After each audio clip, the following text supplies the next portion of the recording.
We're in the midst of the holiday season, fast approaching the end of the regular season. Week 16 of the NFL season in the books for our NFC North teams. Welcome to another edition of First and North. I'm your host, Lily Zhao from Fox 6 in Milwaukee. Let me bring in my esteemed panelists today. We have Lou Canellas from Fox 32 in Chicago, Jennifer Hammond from Fox 2 in Detroit, and Jeff Walt from Fox 9 in Minneapolis. And talking about Christmas gifts this week, since it's a week of giving in the holiday spirit, none bigger than for the Detroit Lions, their first division title since 1993. Jen, I'll ask you first and foremost, what did that feel like? Not just for you guys, the team, the players, the city, and the fans. How big of a win was that for your team? Well, thank you, Lily, and I'm glad to see that our picture is at least on top in First and North, because the Lions are the top of the division at 11-4, and it was absolutely unbelievable. I've covered this team since 1994. That was my first season, so I just missed their first NFC, or their last NFC North, when it was the Central Division title, and it has been unbelievable. The euphoria in this city, I honestly am still a little bit, it's surreal, because these Lions have had not just some mediocre seasons, but they have seen the depths of despair at 0-16 midway through the decade. And it has been just incredible to witness fans on social media, the players on social media. I was in Minneapolis for that game on Sunday, and the jubilation and just the utter emotion for that team, from Dan Campbell to guys like Taylor Decker, who has spent his entire 8 years here. He is a left tackle that really at times was much maligned. People talked about him being traded. He really struggled, with this team when they went through the depths of some really rocky times. He and Frank Ragnow, Tracy Walker's been around, and it was just so cool to see. And what an amazing Christmas, because they had 3 opportunities, as we know, and actually even combined with a Vikings lost, still could have clinched the division. But what they did was they went to Minneapolis, they played a weird game. It was messy at times. It was, a nail biter, but they overcame a lot of adversity and they got that win and they took the division. And Jen, I wanted to ask you, though, what is it like having a head coach like Dan Campbell, who's kind of like a leader of the men, right? He said back in 2021, when he came to Detroit, he thought this team would be competitive in his 3rd year. How fun has it been to see this kind of come to fruition for the Lions, and also just winning that first NFC North title? You can't really do it without Dan Campbell. You absolutely can't. I mean, Dan Campbell is really the guy who runs this ship. But take a step back, and it was Dan Campbell who was hired by Sheila Hamp and her committee prior to them even hiring Brad Holmes. And then Brad Holmes comes in, and it's a little bit of an uncharacteristic way to do it in the NFL, right? Usually you hire a GM and he hires his coach. They did it the opposite way, and those 2 guys are hand in glove. They work together on all decisions. They have done a heck of a job. Probably the best example of what Brad Holmes and Dan Campbell have meant together to this team, along with their staff and developing players, is a guy like Ife Melifonwu, who had that final interception, the 4th and final interception against Minnesota on Sunday. He was a 3rd-round pick in 2021. He has not played a whole lot of football, but yet through 3 games, he has 17 tackles. He's got an interception. He's got a forced fumble. He's got a couple of sacks. He has been incredible, and it just speaks to the way that these guys have been able to work together and develop players. And Dan Campbell never wavered on this team, even midway through 2022, when they started off 1-6. And a lot of people were calling for his job, and Sheila Hamp, the team owner, stood there and she defended her guys. She said, Brad and Dan are on the right track. I believe in them. They are going to take this team where it needs to go.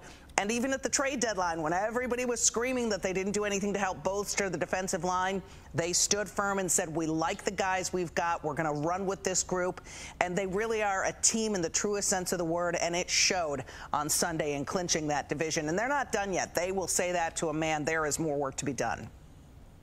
The ceiling is certainly high for the Lions. And again, what this Lions brass and Dan Campbell has done for Detroit as NFC North champs for the first time ever in the NFC North, very impressive. And it comes at the hands, though, for a loss for Minnesota. So, Jeff, I'm going to bring you in here. When you look at that game, Nick Mullins had a chance to shine late in the game. He had 4 interceptions, but none more backbreaking than the last one that Jennifer mentioned. So for you guys in Minnesota, Josh Dobbs gets benched for Nick Mullins, and he comes in and doesn't have the best day. Is he still the guy for you guys, and what are things looking like at the quarterback position? Well, good afternoon, and thanks for having me on. I guess, first of all, we kind of joked that Christmas is the season of giving, and I guess the Vikings were in a little bit of a giving mood on Sunday, on Christmas Eve, handing 4 interceptions to the Lions and helping them get that win to clinch the division title. Put that in perspective, the last time the Lions won a division title, I was 11 years old. So I don't want to age any of us on this panel today, but that's a number for you right there. But to speak to your question, I really thought it would be Nick Mullins the rest of the way, but now we're hearing some whispers, and Kevin O'Connell is actually going to address the media here in a few minutes this afternoon. We don't know if we're going to get any sort of official announcement on a quarterback this week, but there are some whispers that they might take a serious look at Jaren Hall this week, and you've got 2 weeks left in the regular season. You've still got an outside chance at making the playoffs. You have to win out. Obviously, that involves a win over the Packers and a win at Detroit in the regular season finale if the Lions are still playing for seeding. Good luck with that, because you're trying to face a Lions team that essentially will have nothing to play for if their seeding is already determined. So Nick Mullins has proven that he can play. I mean, he put up 411 yards passing on Sunday against a pretty good Detroit defense. So it's just such a tough decision for Kevin O'Connell and Kwesi Adolfo-Mensah to address. I mean, obviously, it leads to more speculation for next year as to who the quarterback will be between Kirk Cousins or whoever else they might bring in. If it were my decision, I would stick with Nick Mullins, but I can certainly understand the call to go to Jaren Hall just to see what you have with 2 games to go. So regardless of kind of how the quarterback situation does pan out, though, there were some significant injuries to a couple key players offensively as well and defensively. But I wanted to address the offense. So you have Jordan Addison, also TJ Hawkinson, who are injured at this moment. So any sort of update on their injury statuses, and how does this offense move forward if those guys are out for a significant amount of time? We haven't gotten an official update on the offensive players yet. We do know that TJ Hawkinson suffered a knee injury. He got hit fairly low on a catch there in the third quarter, I believe it was, and he had a big day before that. And he's kind of been the security blanket for whoever's playing quarterback this season. He's obviously that option that's the dump off over the middle, or just any sort of big play. It just seems like TJ Hawkinson is there and getting the ball.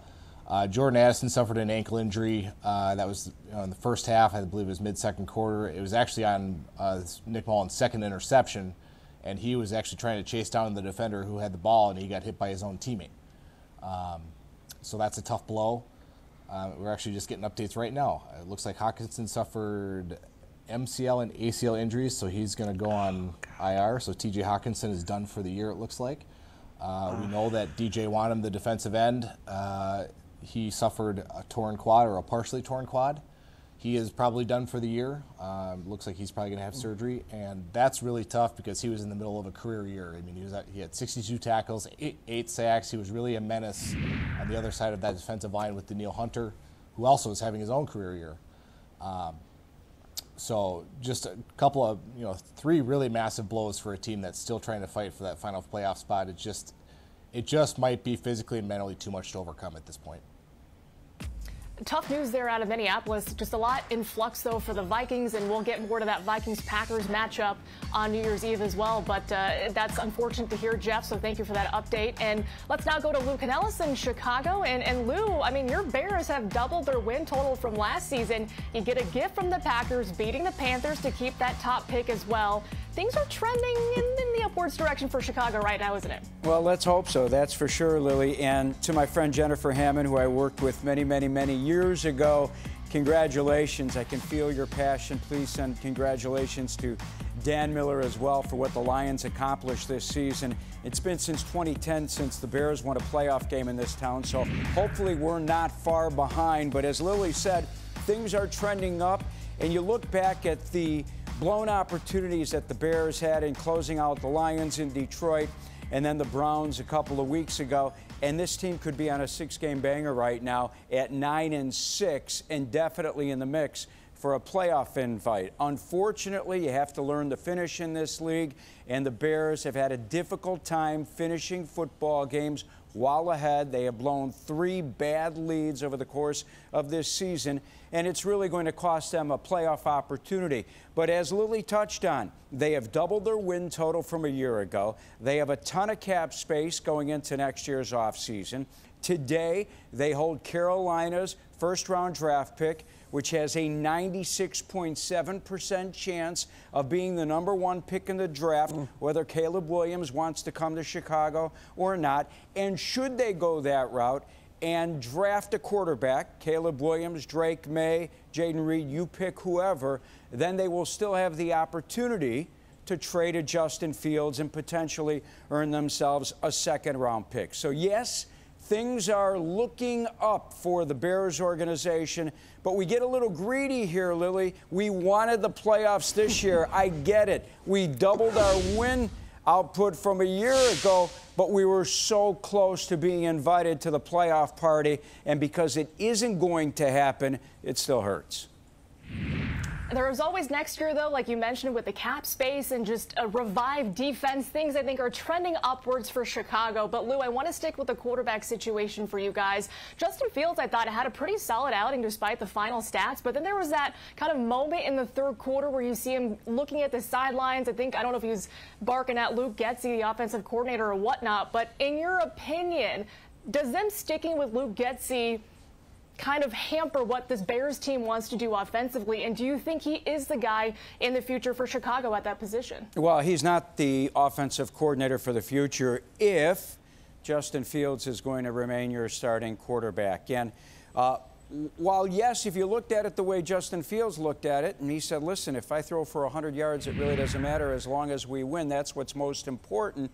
Then, yeah, Fields played okay. I look at it as in year 3, you need to play well in the fourth quarter, and this is something that Justin Fields has not been able to accomplish this season. And his numbers aren't that much better from a year ago. Yeah, he's throwing for more yards a game, but a number of the other statistics are right in line with what he has accomplished over the first 2 seasons. And in that fourth and final quarter, it is so important to finish, and he just hasn't done it as the starting quarterback. He threw another fourth quarter interception. All right, had a 39-yard scramble, and then actually threw an interception in the end zone, aiming for Khalil Herbert, and that just can't happen. It was his 6th interception in the fourth quarter of football games this season.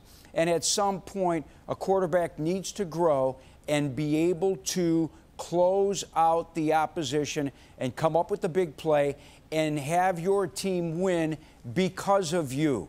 And it just hasn't happened enough times with Justin Fields just yet. Frankly, I think the team has made a decision already to move on.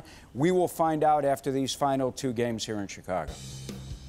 Very intriguing times in Chicago to see kind of what happens at that quarterback position and the offense as a whole. But going off of what Lou said about the fourth quarter and just finishing a football game, the Green Bay Packers kind of let one almost slip away against a 2-win Carolina Panthers team. They built a 14-point edge in the fourth quarter, and then this is what happens. The offense goes 3 and out on back-to-back drives, and then, of course, the Packers' porous defense gives up back-to-back touchdown drives. It's a tie game at 30, and I was telling everybody this week, the Packers are very fortunate that Carolina only had 19 seconds on the clock and not 20, because if they had had that extra second, they're making that field goal. We're going to overtime, and we don't know what happens in that regard. So the Packers are fortunate to get a win against a bad Carolina team, but at this juncture, this is not what you want to have happen. If you're a good football team, you want to put away these bad teams, and Green Bay wasn't able to do that in a win that was just too close for comfort. This defense has just been struggling the last 3 weeks of the year, and if you want to have a career day, i.e. Nick Mullins next week, you want to play Green Bay's defense because they are giving quarterbacks the opportunity to do so. Tommy DeVito took them to town. Guess what? He gets benched for Tyrod Taylor. Baker Mayfield's still playing well, but you don't like what you see on the Packers side of the football, especially defensively. But I think with the last 2 games being against division opponents, they have to close out. So Moving on to Week 17, we do have a big battle in the NFC North between the Vikings and the Packers, and I guess the loser essentially might be eliminated from playoff contention. So, Jeff, going back to you, in terms of what this Vikings team has right now, yes, you guys are banged up. Yes, we don't know what happens at the quarterback position, but what is the level of confidence from everybody in Minneapolis that they can get the job done against the Green Bay Packers, especially knowing the kind of defense that's coming into town? Well, given the injury news that we're getting live here, it's not great.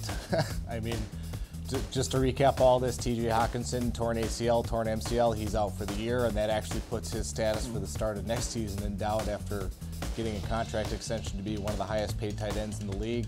You've got DJ Wanham with a torn quad. He's done for the last 2 games, and if there's any sort of playoff run, he won't be available. So right now you've got Kevin O'Connell just telling reporters now that they're still in the process of evaluating who the quarterback will be against the Packers. And if you want to read between the lines on that one, that tells me it's not going to be Nick Mullins. That tells me it's probably going to be Jaron Hall, because if he had the full confidence in Nick Mullins, he would just say today that he's going to be the guy. I think you're going to try and rely heavily on that run game to try and get some yards and put some points on the board. That was the odd part about last week, is you were a week removed from Ty Chandler in his first start, going for over 130 yards and a touchdown against the Bengals. And then he ran for 17 yards on 8 carries, it was, I believe. Yes, Nick Mullins had a big game yardage-wise, and yes, he had a couple of touchdowns. But turnovers have been just the critical killer for this team all year long. They actually are, I believe, 3rd in the NFL with 30 turnovers. They're among the worst in turnover differential, I believe, at -9 or -10. And here's a stat for you. In their 8 losses this year, they have 23 turnovers.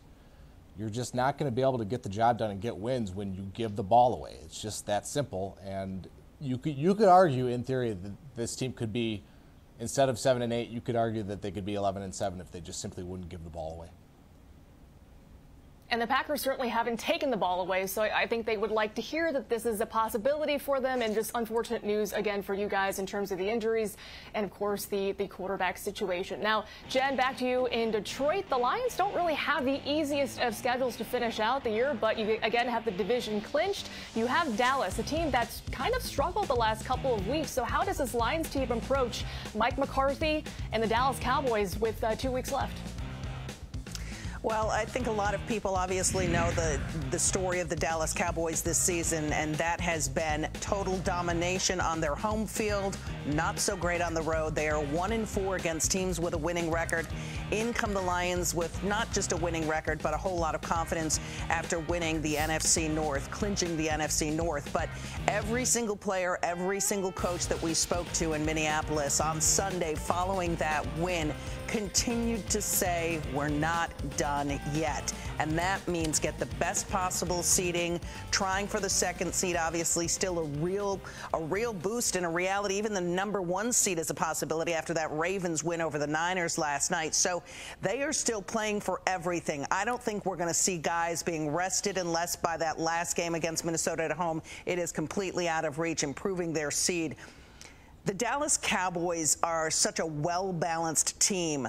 Offensively, Dak obviously makes it go. He has 30 touchdowns this season, 7 interceptions. The Lions have been taking the ball away very well, but it is going to be incumbent upon them to try to contain him because he's mobile, he's strong. He's the kind of guy that the Lions have struggled with this season.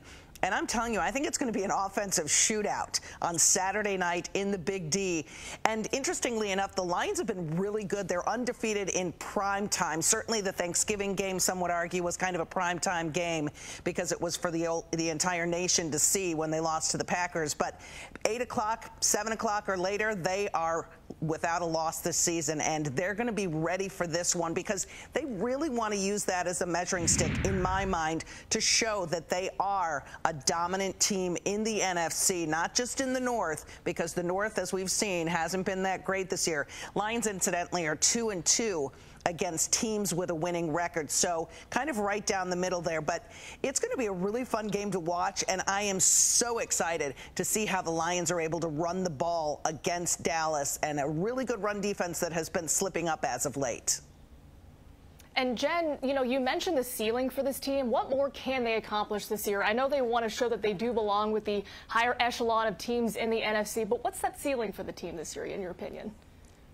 So I think that inside that locker room, they think they can go to the Super Bowl. They've started out with their list of goals. They've ticked them off as they've gone along.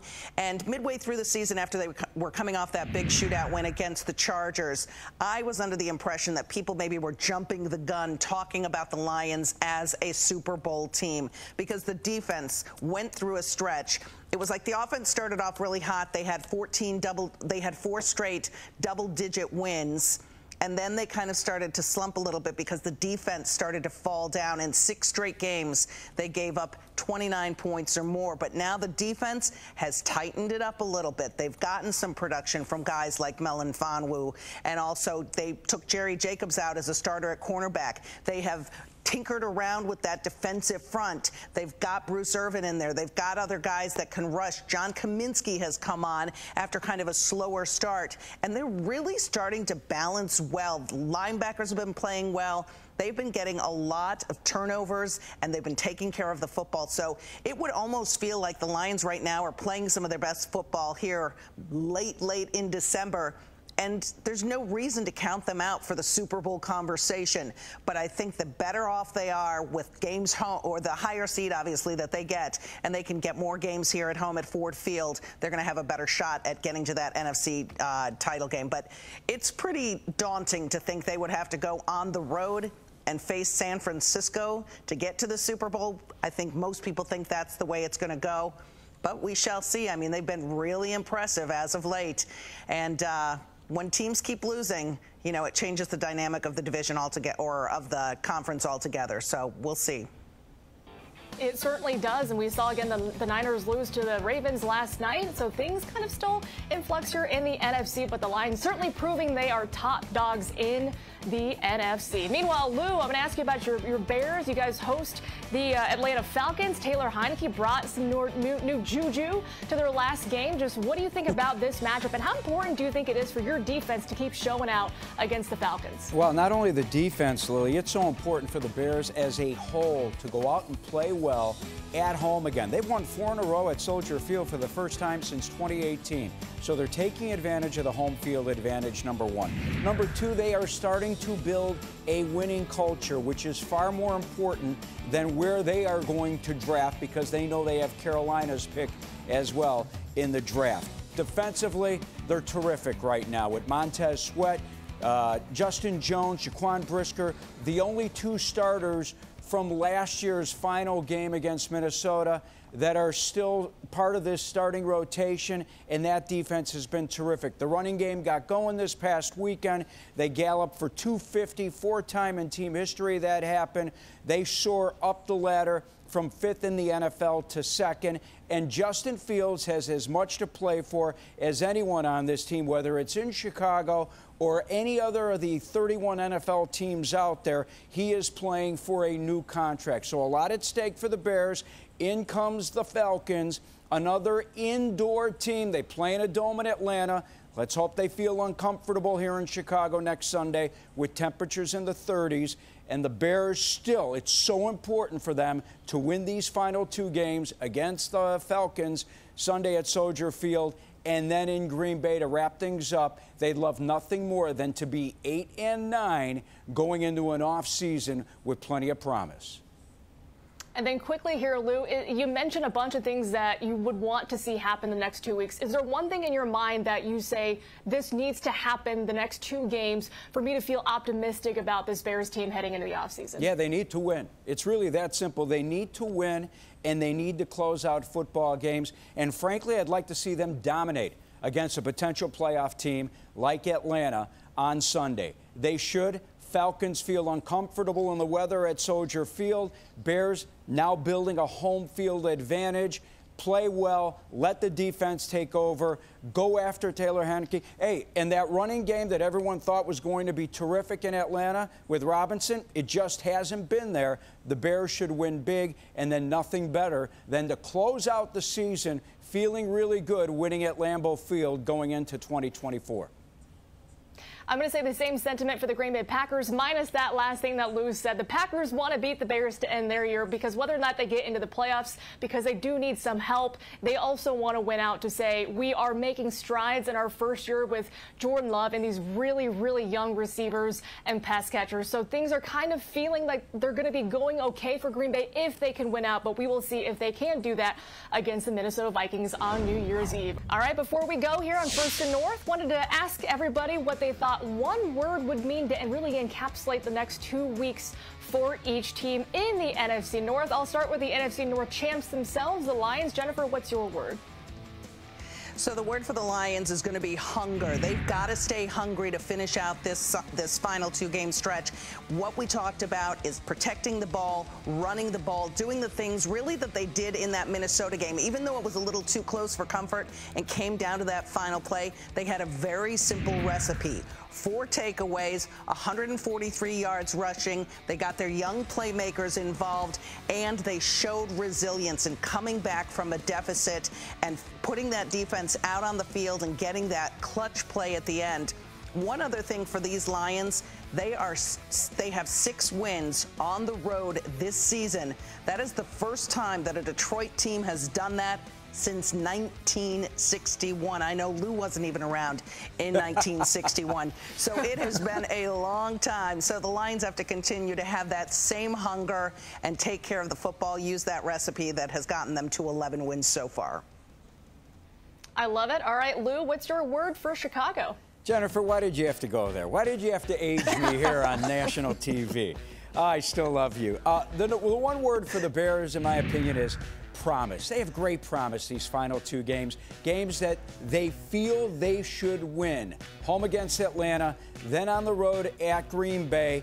They're feeling really good about where they are. They understand the importance of closing, of finishing. They know that it destroyed their season, their playoff hopes this year, and now it's all about not letting it basically dictate what this team is like come next year. There's plenty of promise. I've touched on it earlier in the show with all the cap space they have for free agency, where they sit in the NFL draft with Carolina's selection, and with the players coming back and the acquisition of Montez Sweat as a multiplier and what he's done to a defense that right now has soared up the NFL ladder, a running game that is still one of the league's best, and a quarterback who provides great promise for whether it's here in Chicago or somewhere else. Justin Fields is still a quarterback that can rank amongst the 12, 15 best quarterbacks in the NFL if he continues to go. So I think the Bears are full of promise as we look ahead to 2024. Unfortunate that they're 6-9 and not 9-6, but they will learn by their mistakes. And the Packers probably hoping that that's not the case because, you know, we don't want to see the Bears take over, but that's for another day. Meanwhile, Jeff, I'll go back to you for the Vikings. And again, the playoffs, they're still out there for Minnesota, of course, if they can win out as well with some help. So what's your one word? Well, I'm going to cheat a little bit on this game, and I'm going to say 2 words, roller coaster, and I'm going to use an acronym, SOS. The season up here has been an absolute up and down, ups and downs all year. You talk about getting off to a 1-4 start. You rallied to get back to 500 at 6-6. Now you've lost 4 of your last 5, and you're 7-8 with 2 games to go. You lose Kirk Cousins to an Achilles injury at Green Bay. You've now seen in that process ever since how valuable he was to this offense, playing at an MVP caliber level. You're just trying to piece it together here these last 2 games. So that's the SOS piece of it. I've never been a fan of trying to rely on others to take care of your business for you. And right now you need a win over the Packers, and you need a win at Detroit, and you need the LA Rams and the Seattle Seahawks to help you out. I don't like the odds of either A, winning out, or B, getting help. So I just think that this is just about trying to finish strong with the healthy bodies that you have and try to build on next year. Certainly a tough year for Vikings fans in general with the injuries and all that. So that's just disappointing, but hopefully you guys will finish strong, but not next week against the Packers, hopefully. I would say my one word for Green Bay would be to finish because, again, this is a young team that wants to head into the offseason, playoffs or no playoffs. knowing that the future is bright behind Jordan Love. But whether or not they can do it defensively, I think will be key, because Joe Barry's still on as defensive coordinator. We'll see if Matt LaFleur does make any changes in the offseason at that position. But I think this team needs to finish. Just to Lou's point about the Bears and how important it is for them to win out, the same sentiment is true for Green Bay, because they want to win out against two divisional opponents, the Vikings and the Bears, head in the offseason with a bright future ahead of them. So they can only do that if they win out. But it's going to be tough, though, with the Vikings Sunday Night Football in Minneapolis behind a defense that's been really porous the last month. So we'll see what this team can do. But I think if they can finish on a strong note, that's going to prove dividends for them moving forward, regardless if they are in playoff contention or not. So we will say finish here with Green Bay, and we're also going to finish here on First and North. So once again, for Lou, Jennifer, and Jeff, I'm Lily. Thanks for tuning in. Everyone have a great new year, and thanks for watching First and North.